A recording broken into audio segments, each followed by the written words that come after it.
Check બાઉન્સના કેસમાં તમે અગર કોઈને સાઇન કરીને ચેક આપ્યો હશે તો એવા કેસમાં પણ તમારે છૂટી શકો છો.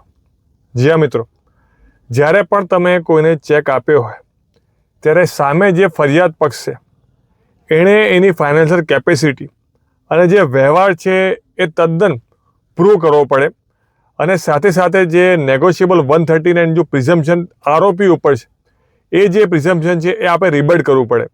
એના માટે જે કેપેસિટી છે ફરિયાદીની એ પુરવાર કરવી પડે અને જો એની કેપેસિટી ના હોય અને એ પુરવાર કરવામાં ફરિયાદી નિષ્ફળ જાય એવા કેસમાં ચેક બાઉન્સના કેસમાં આરોપી છૂટી શકે છે. આ સ્ક્રીન ઉપર જો રિસન્ટ એક જજમેન્ટ છે જેની અંદર સુપ્રીમ કોર્ટ અને હાઈકોર્ટના જજમેન્ટ ટાંકેલા છે જે ફાઇનાન્શિયલ કેપેસિટી ફરિયાદીની છે એના માટેના છે. અને અંતના રીલમાં આપ જોશો કે રિસન્ટ હાઈકોર્ટનું જજમેન્ટ છે જેમાં ફાઇનાન્શિયલ કેપેસિટી નથી અને આરોપી પક્ષે પુરવાર કરેલું એવા કેસમાં આરોપીને કોર્ટે નિર્દોષ છોડેલ છે.